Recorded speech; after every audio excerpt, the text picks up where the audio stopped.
I hope you're doing well and staying safe during these extraordinary times. It's just gone 9 o'clock here in Portstewart in Northern Ireland, and we're still in lockdown here. And while that continues, I'm going to continue with my lockdown book readings. We're now on to chapter 3 of All Growed Up, which is the third in my trilogy of coming of age memoirs. And this chapter tonight is entitled Bread Boy No More. I'll stop in a wee minute and say hello to a few people in the middle of the chapter. So, chapter 3 of All Growed Up, Bread Boy No More. For the next 4 months, I continued to dream of becoming an undergraduate with blue jeans and big books. Following my brief encounter with Byron Drake, I decided that I needed to extend my musical and literary repertoire in more credible directions. I borrowed the biggest, longest, and heaviest book I could find in the whole of the Shankill Library. It was called War and Peace, and it was by a famous author called Leo Tolstoy, who was a sort of C.S. Lewis of Russia. Then I bought a cassette by a serious new romantic band called Spandau Ballet. Most of their lyrics made no sense, proving that they were really, really deep. I bought an extended play Spandau Ballet record called Instinction. This was my first 12-inch single since I purchased ABBA's Lay All Your Love on Me. The difference between my two 12 inches was that no one understood Instinction, proving that it was music for the more cerebral music fan. The only ABBA song I had difficulty deciphering was Bang a Boomerang on their greatest hits album, and I was pretty sure Benny and Bjorn were not attempting to affirm their intellectualism on that particular song. I studied diligently for my English A-level, but I struggled to revise with any sense of purpose for my maths and physics exams. The careers advice from Belfast Royal Academy was, do science. And although I was much more interested in studying history and politics to help me understand the world better, I ended up studying maths and physics at A-level because I got an A in these subjects in my O-levels. My parents did not dare contradict the headmaster's advice that my future lay in science alone. But I put up sufficient resistance to be allowed to continue with English because it was my favourite subject and I had won school prizes in English for being so good at it, so I had. Due to my unusual combination of subjects, I ended up in a very small English A-level class with just 5 other classmates. The educational advantages of a smaller classroom were enhanced considerably by the fact that the other 5 pupils were attractive girls. Our teacher was Mr. Dyson, a brand new young teacher who was so enthusiastic about William Shakespeare and Jane Austen that I actually looked forward to going to the classes. Mr. Dyson talked to us and listened to us like we were adults, and he gave the impression that school might be about enjoying learning and not just about passing exams. Mr. Dyson wrote proper poetry and laughed at me when I tried to impress him by using too many gargantuan words in my effervescent essays on the metaphor of the moor in the work of Thomas Hardy. During these months, I focused almost entirely on the future. It was the best approach to take when you lived in a city that was always looking at the past. Soldiers and paramilitaries and children and shoppers continued to die on the streets every week. And a few days after every awful killing came the sad sight of suffering families walking behind the coffins. I didn't care which flag they put on the coffin. All I saw were the heartbroken mothers and weeping wives and small children with tears and snatters, clutching wilting flowers and walking behind dark hearses in the rain. Every funeral I saw made me more of a pacifist, but I noticed it made many people hate the other side even more. I was weary listening to the same old arguments on the television news. Scene around 6 felt like it was being repeated more often than Columbo. The only fact Catholics and Protestants seemed to agree on was that themans started it. I closed my ears to the men who justified or condemned one slaughter, but not another. I refused to listen to, but what about when yous instead that to us? Again and again and again. The ugly clamour faded into the background when I surveyed the faces of shattered families shuffling behind those coffins in the rain. Sometimes I wanted to climb up onto the dome of this city hall and scream down at the whole city, "What about your bloody children?"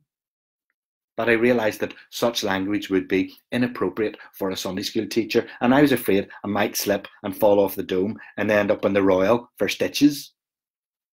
While the rest of the world was more interested in Margaret Thatcher going to war against Argentina in the Falkland Islands, the Troubles went on, and unemployment in Belfast went up and up. The DeLorean motor factory in Dermurray closed down and everyone was completely squandered. When they shut down the big Enkelon factory in Antrim, it seemed as if the whole of Northern Ireland would soon be shut down. Every night on Good Evening Ulster, Gloria Hunniford told us who else had lost their jobs. Even the shipyard in East Belfast, where they built the most famous ship that ever sank, was laying off hundreds of workers. My parents were worried that Mackey's would be next and feared that they would end up in the dole and we would lose the Green Simca and our house and everything. The spectre of unemployment made my successful education more important than ever. So let's see who's saying hello. Hello, Evelyn Brown. Good to see you again. Another regular. Hi, Anne Kirk. I'm enjoying listening. Glad you're enjoying it, Anne. Hope you're staying well. Hi, Betty O'Riordan. Good evening, Tony. Waiting patiently for tonight's reading. Hope you enjoy it tonight, Betty. Hi, Jim Poole. How you doing? I hope you're well there. And hello, Tony, from a very hot Aylesbury. Was it warm there? It's a bit, well, there's a wee bit of blue sky here in Portstewart. It hasn't been a brilliant day here. I'm glad you're having better weather over there. You can get out a little bit. Norma. Good evening, another Norma Sloan. How you doing? Hi, Marty Macaulay. Loving it from Southern California. I'm sure it's beautiful weather there, Marty. Hi, Angela and Keith. Two more regulars. Good to have you along. Gail Reese says, hi, Tony. Hi, Tony. Spandau Ballet. Oh, were you a fan? Spandau Ballet. There's more about Spandau Ballet coming up. Hi, Dee Smith. Good evening to you too. Hello, Orla, and all the O'Sullivans and Tullylish. I hope you're all staying well. Good to have you. And good evening, Marlene Williamson. And at Neve Sahafian, hi Kenneth Glenville, and hi Brendan Toll. Lovely to have you all along. I'm going to continue with chapter 3 of Bread Boy, or of All Grown Up. This is about when I stopped being a bread boy. That's coming next. At long last, the day of my A-level results arrived. To gain a place on the Media Studies degree course, I needed a minimum of 2 C's. On hearing this news in the sixth form common room, Timothy Longsley felt compelled to comment that this proved I was destined for a Mickey Mouse course at a Mickey Mouse university. I replied that Media Studies was not a Mickey Mouse course, and there was nothing wrong with Mickey Mouse anyway, because Walt Disney was a genius, so he was. Having received loads of A's in my O-levels, expectations were high that I would exceed the requirements. But as I had failed to make a significant breakthrough in my understanding of mechanics in the months leading up to my maths and physics exams, I wasn't so certain. The news of my 11 plus and O-levels had arrived by post, but on this occasion I could get to the school office and be informed of my results by a human being. I had butterflies in my stomach when the clock struck 9 o'clock and I reached for the telephone. My parents were at work in the foundry and my big brother was watching cricket on the television while my wee brother played in the backyard on the new skateboard that had replaced his punctured space hopper. Hello, it's Tony Macaulay. I'm calling for my A-levels, so I am. Yes, dear, said the friendly school secretary. Just let me look it up. I held onto the phone as if I was James T. Kirk on my communicator, waiting to hear from Lieutenant Uhuru. whether it was possible to beam me up from an alien planet on the brink of destruction. You got a B in English. Disappointing. I was supposed to get an A in English, an E in maths. That's a fail. And an E in physics. That's another fail. Thank you, I said meekly and hung up the phone. Well, what did you get, you big swat? Shouted my big brother. I took a deep breath. 1 B and 2 E's, I answered humbly. The guffaws in the living room drowned out the sound of the cricket commentary from Lord's cricket ground for several overs. William friggin' Shakespeare only got a B in English, he roared. I was badly shaken, but I realised that I needed to calm down and work out if a B and 2 E's was equivalent to 2 C's. If not, I was doomed to work as a bread boy in the Ormo mini shop for the rest of my life. Bzzz, mocked my big brother, now lying on his back in the living room floor. B, buzzy, B. Shut your beak, you, I cried. At least I'm not a dropout like some people. I'm trying to count if it adds up to 2 C's. Sure, it's official now. An E in maths. You don't know how to count. He ran outside to the backyard to share the good news with my wee brother. The big fruit failed. Bzzz. As my siblings began a celebratory game of keepy uppy in the backyard, I did the maths once, then twice, and finally breathed a sigh of relief when I worked out I had just made it. I had scraped just enough points to be accepted onto my chosen course at the new University of Ulster. It's a good thing I didn't want to go to Queen's, I thought. I decided to phone some school friends for reassurance. Nearly everyone had got A's and B's and was going to university in England, though Linda Mulligan cryptically told everyone that she got a C and 2 other very high grades. And Aaron Ward was similarly non-specific, but sounded even more disappointed than me. Once I was satisfied that I had secured my place at university, however, my heart stopped pounding, and I phoned my mother at the wages office in the foundry. I got in, I said triumphantly. Oh my God, wait till I tell your father. What did you get? 1 B and 2 E's, I replied, somewhat less triumphantly. Bzzz, went my wee brother, who was now imitating the sound and motion of a bumblebee as he flew up and down the hallway on his skateboard. I told you I didn't want to do science, but yous maybe do it, I complained. Well, maybe if you'd done a bit less curtain round Glen Gormley, she replied. Maybe my mother was right. Maybe Lindsay Johnson had been right all along to obey Jesus and chucked me to revise more for her A-levels. When my father arrived home that night, he didn't even mention my grades. He shook my hand formally and said, "This son of mine is going to university." Once the disappointment of my grades had passed, the realisation that I really was on my way to university began to sink in. Within a few days, the offer letter from the university arrived, and I was elated. All my aunts and uncles sent me congratulation cards with money inside, and everyone on our street was impressed. Auntie Mabel gave me a big hug and a Kit Kat, and my Auntie Hetty said I was a queer smasher. Mrs. Piper warned me to be careful because most students were IRA sympathisers, and Mr. Black said, "Aye, so you think you're better than the rest of us now, do you?" Over the next few weeks, I would have to find somewhere to live in Coleraine and prepare to move out of my childhood home. In all the excitement, I almost forgot that the farm were incompatible, and I realised that I had some important business matters to deal with. Although I had once thought that this day might never come, it was no longer possible to continue with my career as a bread boy. On my final Saturday morning as executive assistant to Leslie McGregor in the last Ormo mini shop in the world, I was wakened at 6 o'clock as usual by the depressing news on downtown radio. This followed by the farming roundup on the price of pigs in Portadown and an uplifting new single called Come On Eileen. It seemed as if Dexy's Midnight Runners were urging me to pluck up the courage to inform inform Leslie of my resignation, even though my name wasn't Eileen. I had planned to inform Leslie immediately before the delivery of a single bap, but when I arrived into the van, I noticed that the master bread man was on particularly cheery form. There was a special offer on the Vita loaves, and apparently he had just been given another high-level security briefing by the Chief Inspector of the RUC.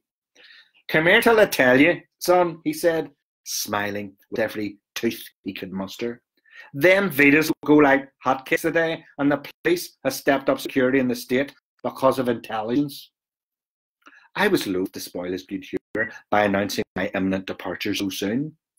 I was certain he would be devastated and struggle to find a sufficient, trustworthy successor, so I decided to hold off with my resignation until our mid-morning break. Leslie had parked the van behind the boarded-up shops across the road from the UGA Community Centre, and as we sat down for our customary can of lilt and a Florence cake that was past its sell-by date, I finally plucked up the courage to share the bad news. Leslie and I had been colleagues for years now. Together, we had dutifully delivered bread to the customers of the Upper Shankill through riots, bomb scares, and snowstorms. His customers referred to me as the wee lad, and not just any old wee lad, the wee lad. In the quiet moments between customers on Saturday mornings, Leslie and I had stood between the shelves of plain loaves and potato farrs, discussing religion and politics and the perfect wheaten bannock. "You know the way I got into university with my A-levels and all?" I said. "Yes, you did well, young lad. Your father's as proud as punch, so he is." "Well, when I move up to university, I won't be home every weekend. And there's nothing wrong with being a bread boy or nothing, so there's not. But I'm going to have to give it up. But I'll stay on until you find someone else." Young Mark start next week," Leslie interrupted.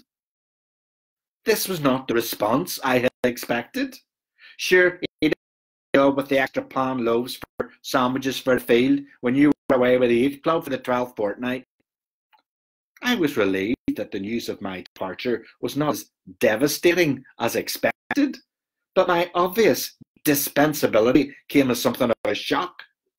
Leslie had obviously been planning for this eventuality for some time, which proved that my mother's assessment of his business acumen was correct.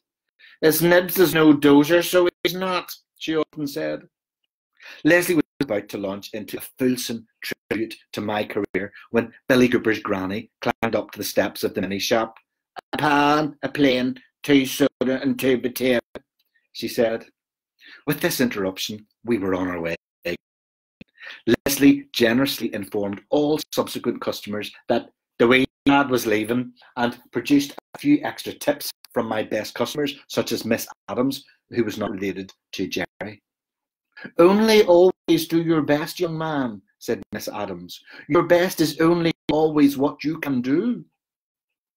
Mrs. McAllister, who lived beside the peace line and had cages in her front windows, gave me a kiss on the cheek, and her daughter Naomi gave me a hug from her wheelchair. Only Big Duff, as was fitting of a paramilitary commander, held back on fulsome praise. "Oh, aye," he said, "another one leaving his community." It was the first time I had heard Big Duff refer to it as my community. Usually he called it his community. Why was it only my community when I was leaving? When my final bread round was complete, Leslie left me home to my front door. I shook his hand like a man and thanked him for everything. I said I would still see him at church sometimes and would still help out on the Sunday school excursion, especially if he needed someone to make sure the McLaren twins didn't shoplift sticks of rock from the amusement arcade in Newcastle. As I was leaving, he patted me on the back and handed me a whole box of Tunnocks tea cakes, which were normally kept for Christmas celebrations and funerals. As he drove off, he pressed the big red button on his dashboard and gave me a parting diddly-ding, diddly-ding, diddly-ding. The familiar sound of the Ormo mini shop echoed around the red brick walls of our street. I couldn't have asked for a better send-off. I was on my way now. So it was. So there you are. That's chapter 3 of All Grown Up. That's how I ended my career as a bread boy. Let's say hello to a few more people who've been chatting before I go. Let's see who's here. Evening, Aline Bonner. Good evening from Burton-on-Trent. Lovely to have you, Aline. I'm not sure I'm pronouncing your name right. Is it Aileen, maybe? Glad you could join me anyway. And hi, Mark McCauley. Good to have you. Good for you, says Neve. Grades don't matter as long as the points add up. Well, that was what worked in my favour, thankfully. Big A plus tonight, says Mike McKinley Senior. Thank you. It took a long time, but I got an A plus tonight. Alan McCready, who is the real son of the actual bed man, says the most common order: a pan, a plain, 2 soda, and 2 potato. That was it. Great, thanks, says Evelyn Brown and Nigel McComb. Definite great A for your books and reading, says Nora. Thanks, says Francis. Lovely to have you all along. Thank you for joining me. I'll be back tomorrow night, same time, for the next exciting installment of All Grown Up. It's chapter 4 and it's called Moving On. Until then, stay well, stay safe, and stay positive.